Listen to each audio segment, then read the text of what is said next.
jaká je naše strategie na vesnici.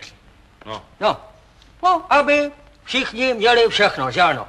No, to je samozřejmě, no. To ví taky každý bulík. Jenže, jakou taktikou my se k tomu dostaneme?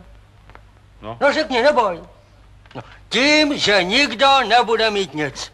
Ale to snad ne. Jo, jenže mu to nebudu říkat. Hele, právě tak jako nesmíš připustit, aby si někdo myslel, že ty něčemu nerozumíš. Ty seš hlava obce, ergo kladívko, musíš rozumět čemu. No to přece nemůžu. No to vím taky, že nemůžeš, ale nesmíš to dát na sobě najevo. Hele, jediný, co doopravdy musíš vědět, je to, že na každýho musíš něco vědět, ale musíš být ostražitej. Hlavně pozor na ty, co tomu rozumějí. Tatínku, kde jste tohle sebral? A na ty přitroublí, na ty buď bodrej. Nedej na sobě znát, že to, co říká on, je úplná pitomost. Jeho tím nepřesvědčíš a sám sobě ublížíš. Protože jak nemáš na své straně ukřivděný, ublížený a neschopný, tak to dlouho nepovedeš, to si piš.